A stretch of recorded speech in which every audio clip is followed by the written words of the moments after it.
Hi, Sam Roberts with you from Copacabana in Australia. It's May the 4th, 2026. May the 4th be with you. Today I'm going to use ProRaster Scientific to look at some Landsat data to illustrate the extraordinary wet season that we've been having in Central Australia. So ProRaster Scientific is software that I sell. It's why I make these videos. You can purchase a copy from the Microsoft Store for $199 US, and all the visualization that we'll be looking at today is using ProRaster Scientific. So in the first part of this video, we're going to look at the data, and then the second part of this video will be a tutorial showing you how I prepared this data in ProRaster Scientific. So let's just get our bearings. On screen you can see OpenStreetMaps for Australia, and in the center I have the Landsat data that I've downloaded.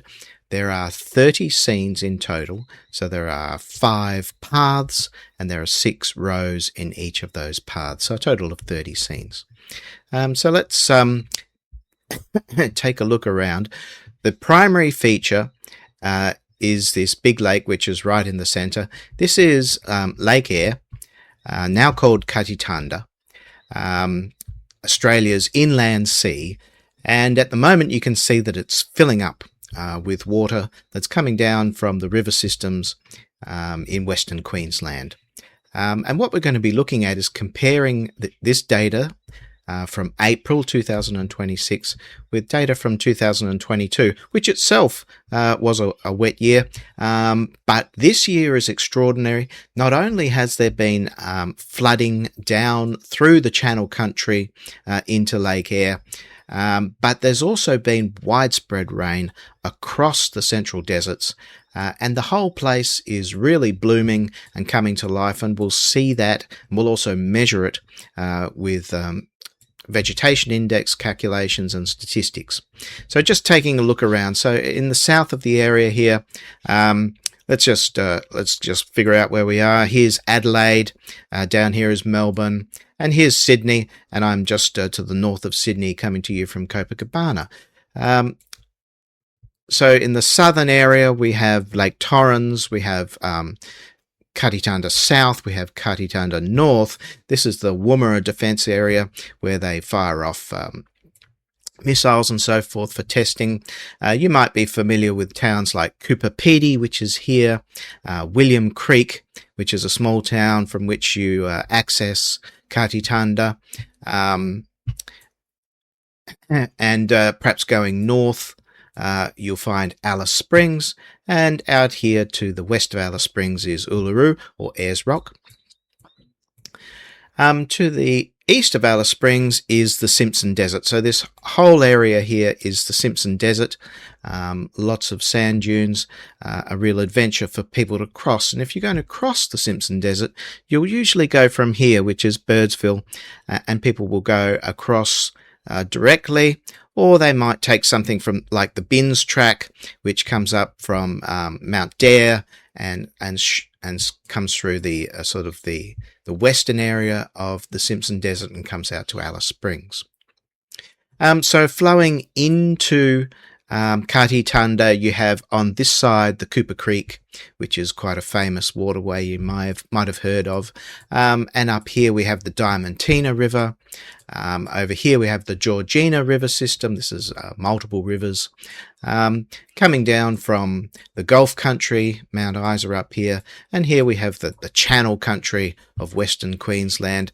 And the water is all flooding down these channels, and which we'll take a look at in more detail soon, and coming down into Lake Eyre. So that's where we are in the world. Let's take a more detailed look at the data. So let's just take a look at the data that we're looking at. So I'm using a red, green, blue band combination called Vegetation Analysis. So in the red band we have shortwave infrared 1. In the green band we have near infrared. In the blue band we have the red spectral band, and we also have pan sharpening enabled, and I'm using hill shading from the Glow 30 digital terrain data, which is a 1 arc second or 30 meter resolution terrain data. So we'll see a little bit of hill shading effect looking around the data. And if I just flip, this is April 2026, and flip to 2022, and you can see the vast difference in color in this band combination. So my wife just stole the webcam, but moving on, let's look at what the colors mean in this image.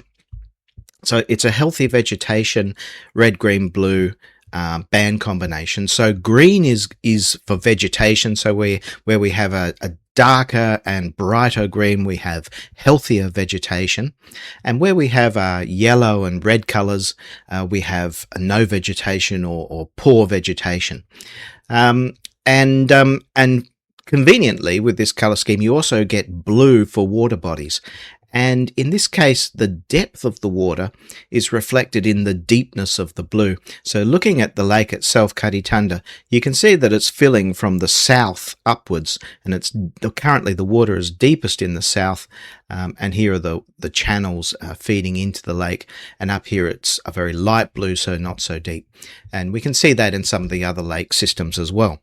So you might say, well, it's not very green, but compare it to 2022, where there's really no green to be seen, or perhaps a little bit in this river here.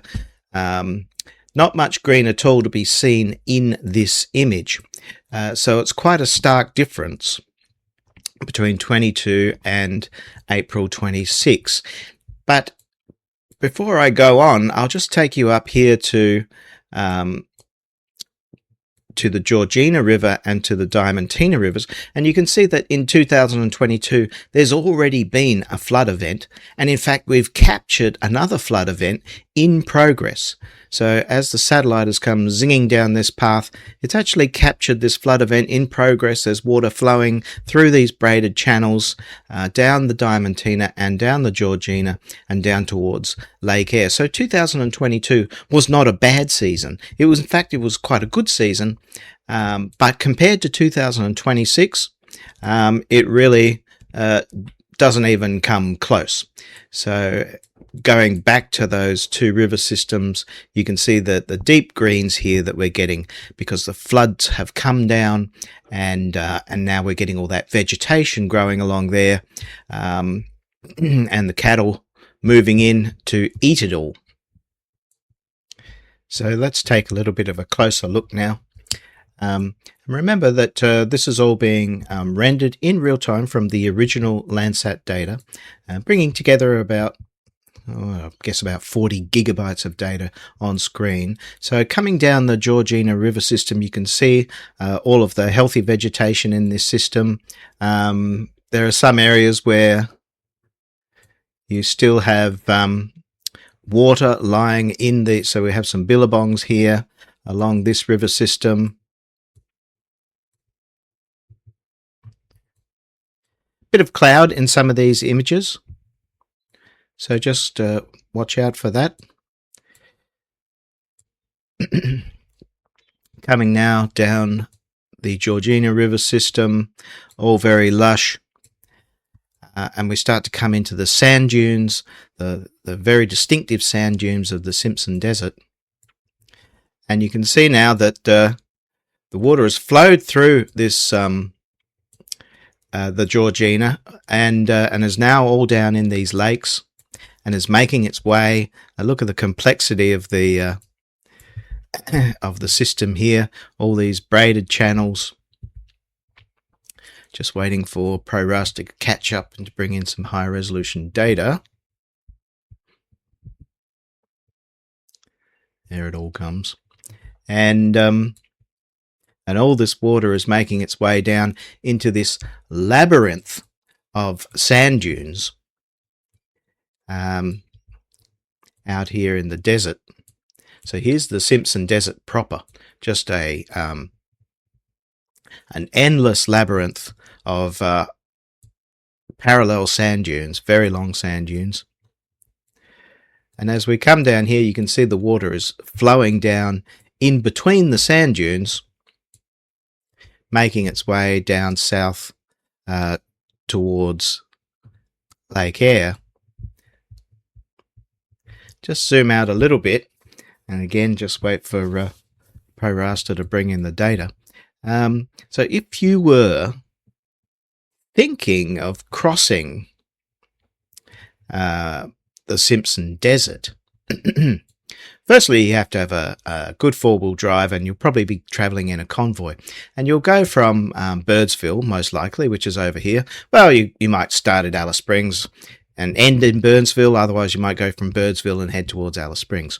But if, for example, you came from Birdsville and you followed something like the QAA track, which essentially heads directly west out into the desert, well, the first thing you're going to run into at the moment is this labyrinth of static water or flowing water between all of the sand dunes.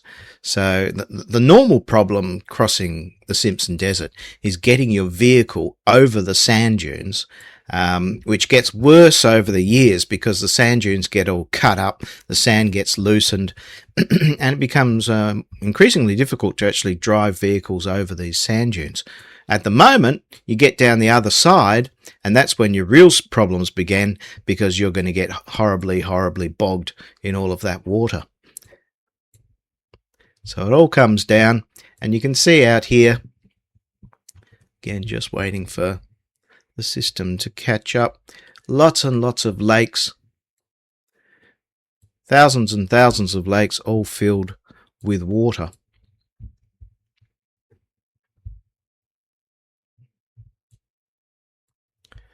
Follow the system down, zoom out a little bit. And now we're coming down into the northern end of Katitanda, up here in the Simpson Desert. Lots and lots of salt lakes, and all partially filled. Areas like this western section, lots and lots of water between all of the sand dunes again. Just bringing in, here comes the high resolution data, and there it is. Coming down, let's say towards William Creek, which would be out here. Again, lots of water on the ground between the sand dunes, lakes everywhere, and plenty of greenery. And if we looked at this in 2022, of course, well, it's all just desert. Coming here into Lake Eyre proper, down the southern end.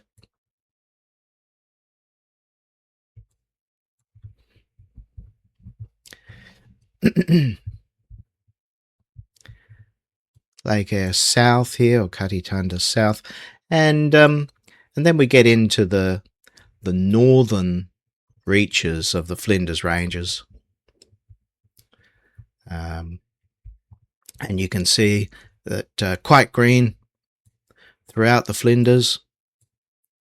There's been a lot of rain, not only green in the river valleys, but quite green amongst the hills as well. Now just looking briefly at the NDVI Vegetation Index. So I'm just going to flip between 2022. So you can see we're getting a little bit of blue here where we saw those floods coming down the Georgina, but the whole area is just reddy brown, indicating that there's very little vegetative health at all. And then flipping to 2026, again we see the water around about. Some cloud has been clipped out, quite a lot of cloud really, but the whole thing has brightened up substantially. Now it's not green. If we were looking at the Amazon rainforest, this picture would be green, but really you don't see very much green.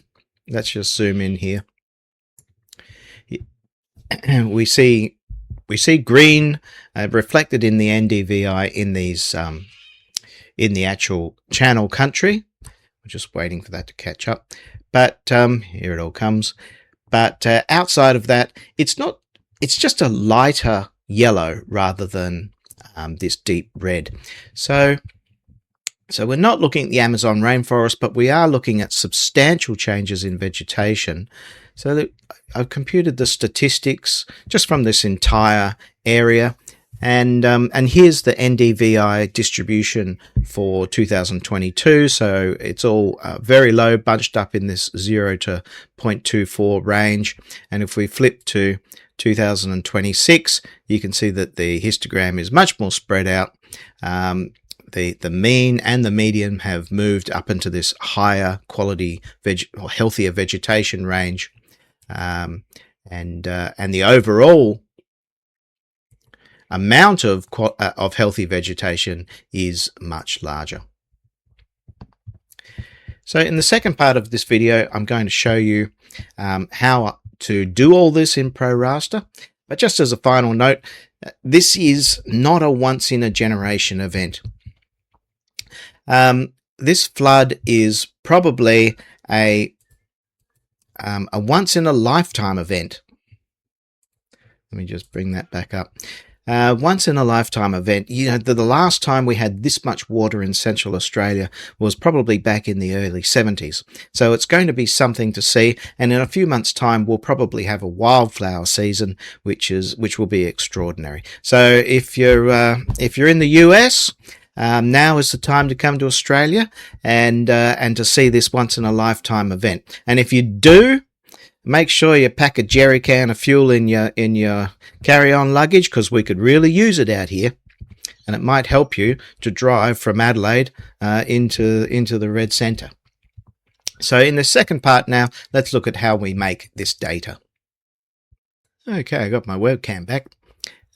So I've gone to Earth Explorer and I've downloaded a whole bunch of scenes. They come down as a compressed archive, a tar file. When you unzip those, they'll unzip naturally into a directory. So I've got a directory called Katitanda, and in there I've got 83 subfolders, each of which contains a scene that I've downloaded from Earth Explorer.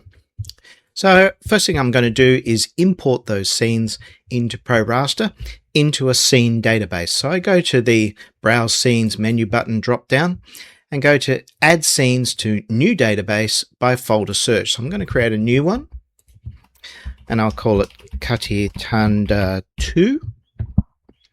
Hit OK. Now I'm going to browse to that directory. MSS Katitanda directory. I'm going to select that folder, and now it's going to go through and find all of those scenes wherever they're located underneath that folder, and then it's going to import them all into a database.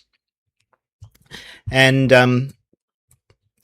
as you can see, it is now finished, and here is our browser. So that was quite a quick process. That's because it's not actually duplicating any data. You need to leave your original scene data in place because it's going to be drawing from those files from now on, but you're never going to be accessing those files directly. What it's done is it's created what's called a scene assembly virtual raster. It's created a virtual raster, one per scene, and it is that virtual raster that we'll now be interacting with. And every row in this spreadsheet is one virtual raster and one scene. So you can see the footprints of the scenes that I have here. So I'm now going to sort. So let's sort by product. So we have some bottom of atmosphere and we have some top of atmosphere. I want top of atmosphere. Double click to select them all and then push them forward so that we've queried and received and selected only those top of only those level 1 data sets, level 1 scenes. Now I'm going to sort by acquisition date. So we've got our 2022 data here. So let me just select all of those. They go down to here. I'll select all of those scenes and I'm now going to create a mosaic. So I'll right click and select Create Mosaic Product. And I'm going to put that into a new product database. So this is separate to my scene database. So I'll hit the add button and I'll call this Kati Thunder 2. So this is my product database. And now I've got some properties for creating this scene mosaic. I'm just going to order by cloud, so from the least amount of cloud to from the most to the least, so that we get the least cloud-free scenes on, the most cloud-free scenes on top. And now it brings up my editor for this product, so I can render that. And you can see that I can select my band combination. So before we were looking at the vegetation analysis band. That then pushes that through into ProRaster, and there's our 2022 data. So let's now go back and select our 2026 data. Now there's one there that I don't want, but these ones from April are the ones that we want. So select all of those, create Mosaic product, put that into Kati Thunder 2, order by cloud, hit OK. Here's my new Mosaic for 2026. Select our vegetation analysis, and that's what 2026 looks like. If I go into, I'll close this scene browser and now go into the product browser. So I'll browse that. And you can see that I have my two mosaics here. I can now select both of these and say, create a mosaic sequence product. So now I'm going to take these two time points and put them together into a single virtual raster. So here's our sequence. And if I render that now, and we use our vegetation analysis, hit OK. Now I can bring up my time control panel, and you can see that I have 2022 and 2026 both in this one data set, and I can flip between them. What I was doing in the video, of course, is I was actually hardware flipping, which allows you to flip instantly rather than actually re-rendering the data.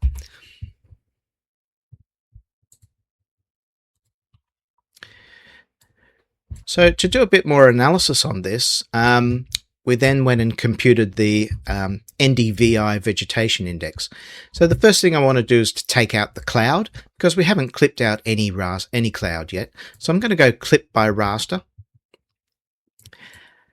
And I'm going to choose a mask. So I'm going to go with pixels clear. So I'm going to use land and water.